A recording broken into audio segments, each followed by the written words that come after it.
Kind study investigates exactly how cyber criminals use email phishing attacks to successfully steal billions. I was supposed to get 1.2 million. There is nothing that's going to stop me from taking lots of money from people, period, the end. I was flying high with all the things I could do. I truly believed that this was going to be mine. It's enticing, isn't it? Promises of your wildest dreams. It's too good to be true. But what if it is?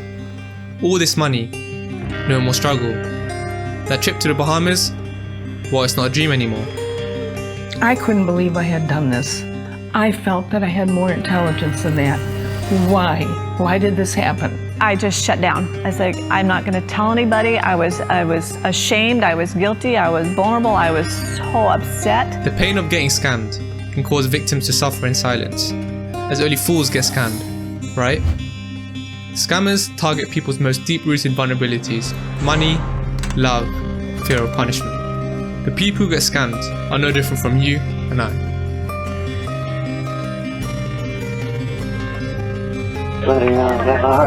So let me get it done. Suffer from depression. No, sir. Everything will be okay. Don't worry, okay? Yes. For that reason, the local authorities with an arrest warrant can come to your doorstep. You can go over there. I will get you arrested for sure.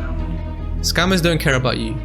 The only thing that matters is how deep your pocket goes, and they will make sure it goes far and wide. You, your relatives, your friends, running this shady business. I don't see it to be a crime because it's online. Who are alleged to have laundered in excess of $5 billion. She thinks I'm Benjamin. You would have come around me if you No, leave it! Call the police right now. Call the police. Okay. When presented with a scam, it won't reveal itself as such. It'll be $1 million opportunity. It will be a lover. It will be anything and anyone but who you think it is. When you hear the word scam, what do you think? Snake oil salesman, annoying insurance calls, fake emails? Well, you would be right, but there's a much deeper world to all this. Scams, by their very nature, are much more sinister than what you see. The definition of a scam is a clever and dishonest plan for making money. Scamming itself has become a huge industry, stealing billions. There are scams for everything, such as lottery sweepstakes, to romance scams, to posing as institutions for payments. These people are grifters and will go to any means necessary to take your money. When I look at the amount of hours when I have to sit down and on the phone for really convince a person to really send me their money, I treat it as success more than guilt, you know what I mean? They call us fraud boys or game boys because we do fraud to get money. That's my main occupation online. Yeah, so I search for clients. These scams can be small in their nature or massive. There's a scam for everything, meaning you can be scammed by anything and anyone and you wouldn't have a clue. This video would be too long if we covered every single type of scam there is. But scams, at their very core, contain the same few key ingredients. There's this notion in society where you would have to be a fool to fall for a scam. Why is this? When presented with a scam, the signs are normally there, so when people realize, they feel shamed or embarrassed. I'm a little embarrassed about the whole thing. This Central Florida man says he's so humiliated he asked that we only use his middle name. You wouldn't know how much they've actually made, because a lot of people won't ever admit to it. I thought, well, how stupid I'd been. Do you remember the definition of a scam? A clever and dishonest plan for making money. This part right here is the most important. Scammers themselves know scams may seem obvious, but you have to remember, they are professionals. Professionals in the art of taking people's money. So how is it done? They target people's deepest and darkest vulnerabilities, as only one thing can beat logic and rational thinking: emotions. Meaning anyone, be it me, you, or a loved one, can fall for a scam. Scammers normally target one of three things: the allure of winning money, the chance at love, or the fear of loss or punishment. Whichever one they pick, they know it will work on someone. They were really desperate, and that's why most of them will fall for these scams. In a fluke, we say anything just to scare them. So they'll be all excited, all worked up. They have won something that many people have tried to win. It normally starts with a bait, something to lure them in. The bait normally targets one of the three. Hi, good afternoon. It's Michael here, Michael Stevens. I'm calling from the HSBC Fraud Detection Team. The IRS Audit Department have conducted a random audit on your tax. Like, hi, I'm calling you from the Publishers Clearinghouse. You have won for yourself $2.5 million. The scammer normally builds trust with the victim, acting as if they're trying to help them, normally posing as an established organization, such as the IRS or a bank, piggybacking off their reputation. When this trust is built, this is where the scam starts. The victims are swayed. Why? Because why would a reputable company try to scam them? It starts with paying a fee.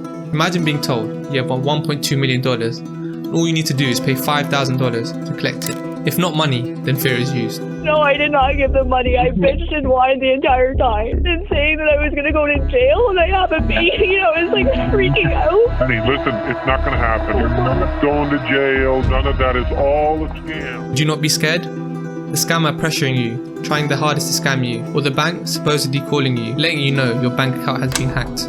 The knowledge of knowing, all your life savings, all the hard work, all the hours you put in will amount to nothing. I've covered 2 ways scammers target people, but I missed out one of the most prominent ways people get scammed. This type of scam is particularly horrifying, to say the least. It preys upon people's loneliness and need for human interaction. It normally starts very small, a message on a dating app. The scammer doesn't reveal their intention. They feign interest in their victim, finding out their hobbies and interests, slowly getting them attached. Shortly after, professing their love for the victim. And once trust and feelings have been built, they normally ask for a favour. They're in a bad situation and need money to get out. The situation is normally suspicious, but feelings normally cloud judgment. Not wanting to lose this connection and wanting to help someone you care about, victims normally give the money. These requests normally start small, but slowly get bigger.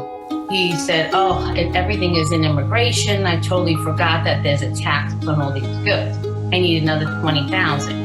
And every time I sent it to him, he was more and more affectionate, more love poems. I mean, the stories were elaborate. His credit card wouldn't work. He didn't have any money. He needed money to feed the kids. I would do anything for family, and at that point, he had become my family. And he was going to be my life going forward, or I thought. You may be asking, it's simple, just ask for a video call. But these scammers know every trick in the book. I'm trying to video chat with you so you can see me, but the camera is not working properly. I don't know. Romance scams are huge, with some people being scammed for millions. They're normally the most drawn out, but also the most profitable. It normally takes months or years to build this trust. But once this trust has been built, the payoff is normally huge. If you search on Google, Romance Scam Playbook, there's this 20-page document showing you the process of guiding someone through a romance scam. What to say to their victims to make them fall in love and trust you, excuses to make, and a step-by-step guide to extracting money from them. It's pretty heart-wrenching reading this, knowing people have lost their money to this. How much money did you lose? Well, between us, just under £40,000. Yeah, it was my life savings. 100,000. They really got me real good, I thought I was a little smarter than that. There's this misconception that elderly people are the ones who disproportionately get scammed. This may be right, but at the same time, it's slightly skewed. There are a few factors that play into this. The older population control more money, thus have more capital. So scams involving them are elaborate, compared to someone younger who would not have access to the same amount of funds. And one thing scammers do is follow the money. Data from the FTC shows that millennials are more likely to be scammed than older people. You're millennial, so basically from age 18 to 34, they're now the most scammed group. There's this common misconception that people who get scammed are not as smart or educated. It needs to be said, the scammers are professionals in taking people's money, and their eyes do not see age or degrees, only dollar signs. Anyone, on any given day, can be vulnerable and fall for a scam, whether it be financial troubles or personal problems. When in a vulnerable position, cognitive abilities might be compromised, thus making it harder to spot a scam. as con artists work to trigger emotions. It doesn't matter whether it be positive or negative, as a heightened level of emotions is more likely to lead to bad decisions.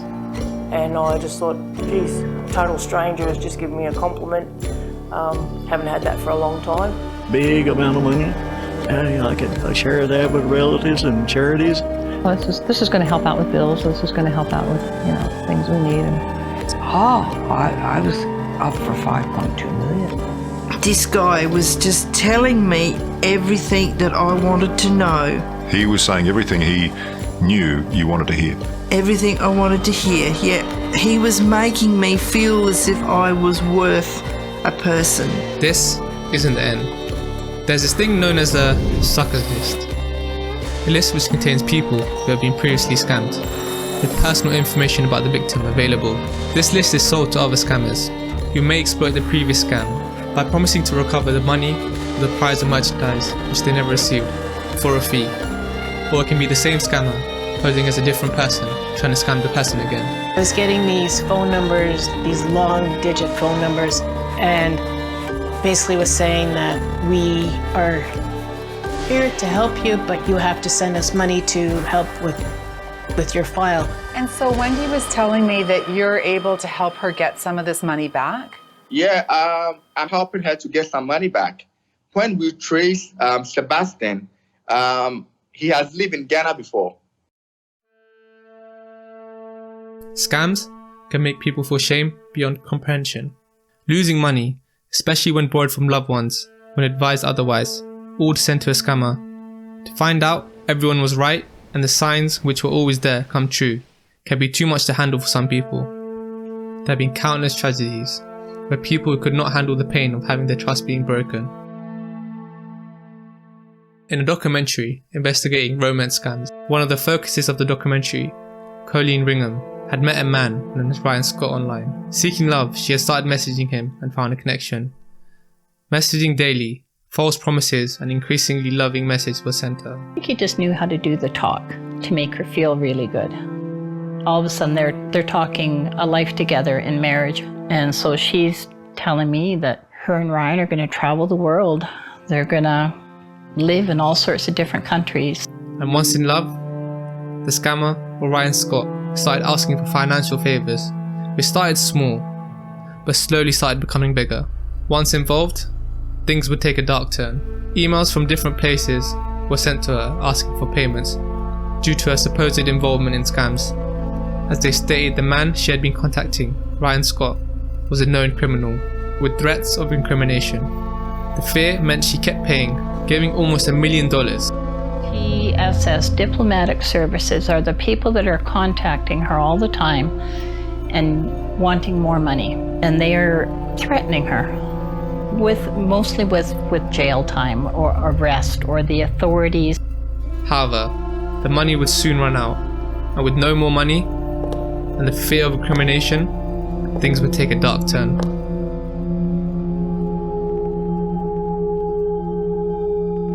This invisible man took everything that she had worked for, her family, her friends, her home, and he also took her life. Scammers don't just use victims to extort cash, but also use them as mules to transport illegal substances. Case of Peter Strand, a disability pensioner, himself scammed out of $400,000. He thought he was collecting a cash cleaning agent, as he had been told the money he would be receiving was marked with some sort of dye.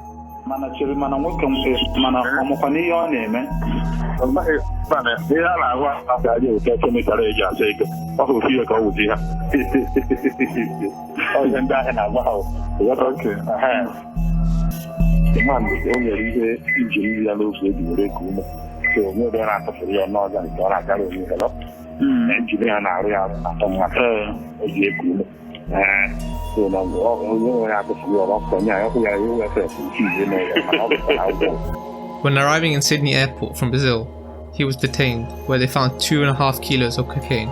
You have been arrested today for the importation of a commercial quantity of an illegal drug into Australia and for possession of that drug, and because of the quantity, you intended to supply that drug.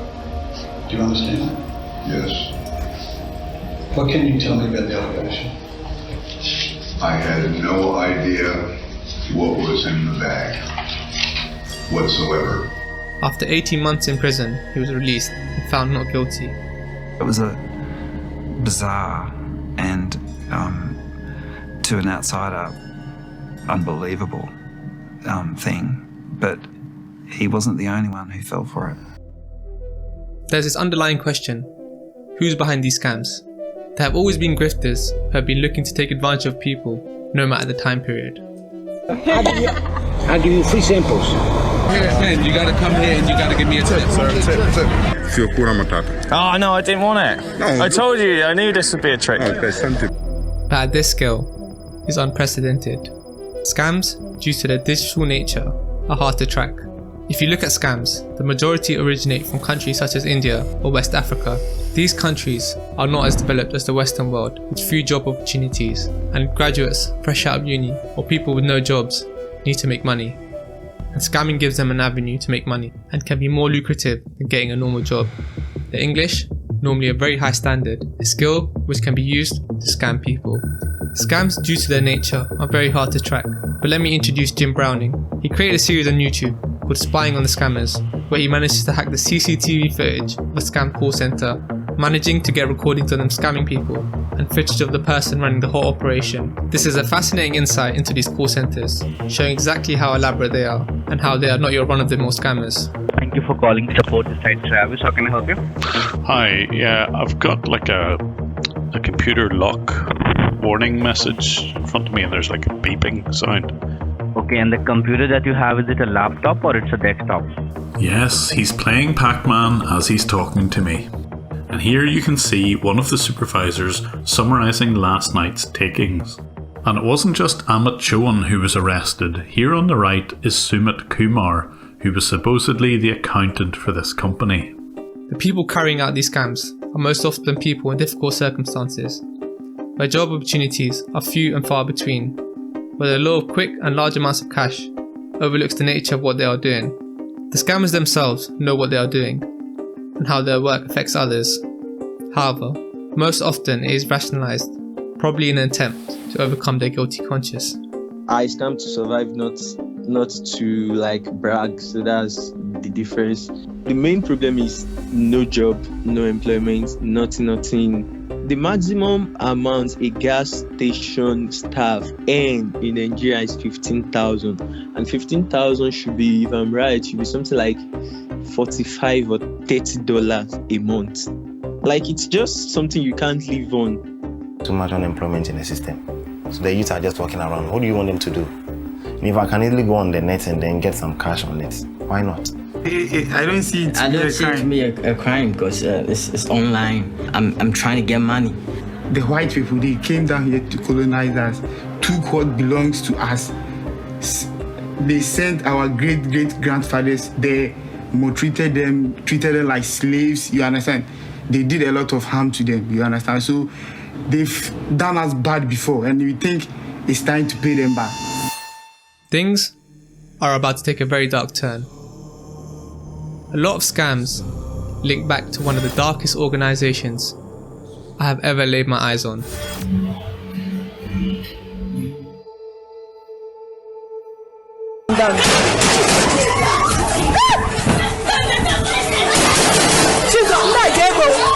Rescue this guy just now, see.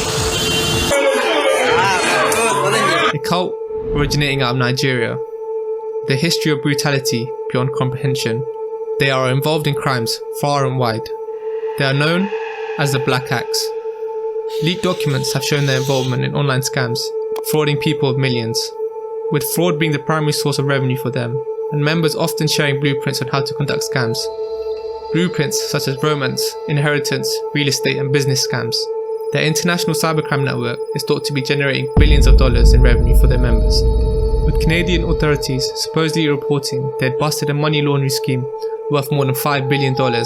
Originating in Nigeria, the Black Axe now has international reach and is known for engaging in large-scale fraud and money laundering scams. Just this past October, our service participated in an international investigation into individuals linked to the Black Axe who are alleged to have laundered in excess of $5 billion. With the activities having spread to 26 countries, including Asia, South America, America and Europe. This is a fanatically large criminal organisation who are very well organised, where they have a well-defined structure and have different roles to make sure it's a well-oiled machine. This group will do anything to get what they want, by any means necessary, tricking people and using them as mules to transport money, drugs, anything to get their objective done, and have a hand in some of the most darkest crimes. Entire network, a sophisticated group of individuals with specialization in false documents, in talking on the phone, with specialization in talking about financial matters, individuals who are quality control operators. Various fraud schemes, among them are romance fraud. Most of them have an online component. It could be lotto scams or another popular one, what we call overpayment schemes. These are masters of this art form of psychological trickery and deceit. We earlier talked about Colleen Ringham. Her case is right out of the Black Axe playbook, where a trunk of cash is being held at airport security and fees need to be paid. This was an entire organisation of people against one person. The group themselves are known as the Black Axe, however have a front known as the Neo-Black Movement of Africa, or NBM. NBM is legal, yeah, but Black Axe is illegal. But unknown to the populace, it is an alias name. It is one and same, just from kind of formality to cover the informalities. They are supposedly a charitable organisation which denounces any form of association with the Black Axe. The former president of the NBM, Augustus Bamigo, has been shown to be a Black Axe member and involved in scams defrauding people of millions. The Neo-Black Movement of Africa is the contemporary embodiment of a Nigerian confraternity. Originally it was called the Black Axe. In our estimation, the two organizations are synonymous. Some people say that the Neo-Black Movement of Africa is actually a smokescreen for the Black Axe. How do you react to that? That's your own perspective. I'm very sure nobody will say that. NBM and the Black Axe are not the same. Black Axe operate in the secret. We don't even know them. If we know that they are members of Black Axe, we will expel them immediately. The NBM had 35 people arrested by the FBI in South Africa for a multi-million-dollar fraud case, with the US Department of Justice naming the NBM as a criminal organisation and part of the Black Axe. So, how can you avoid getting scammed? It would start with an awareness. Awareness of the type of scams out there. Being knowledgeable means you know what signs to look out for when unsure if something is a scam. When something is too good to be true, it normally is. However, if unsure, dig deeper. If calling from a reputable company, go find their contact details and explain the situation to them to see if the scenario is real. Or ask advice from others, such as loved ones, which can put things into perspective. Never let yourself be pressured into making a decision when requested to send money, as they will try to make you act before thinking. And personal details should never be given under any circumstance, as a real entity would not ask for it. It may seem good to give the benefit to someone, but skepticism is there for a reason. When it comes to scams, it's better to be safe than sorry. This video was made to help remove and help people realise about the stigma around getting scammed. So when in a lonely and vulnerable position and hope is offered to you, logic and rational thinking goes out the window. I remember my own experiences when I was a young impressionable teen, receiving emails and seeing ads for things that were clearly scams, but I would still be enticed. That little thought in my head, what if it isn't a scam? They target vulnerabilities, that's all they need to entice you. The only reason I didn't get scammed was because I didn't have the means to participate. I think it's important to remember, the people who get scammed are no different from me and you.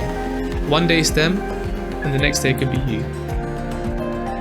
If you're watching this, then you've made it to the end of the video. Don't click off just yet. First of all, let me say, I hope you enjoyed the video. This was a more investigative, documentary type of video, more akin to my videos about banks and dating apps. It'll probably be somewhere in the screen around here. I've always wanted to make these type of videos for my channel, and going forward will probably be the videos I'll be making. And if you enjoyed this video, and want to see more like this and want to support the channel, then a like and a subscribe will be a massive help. And anyways, thanks guys.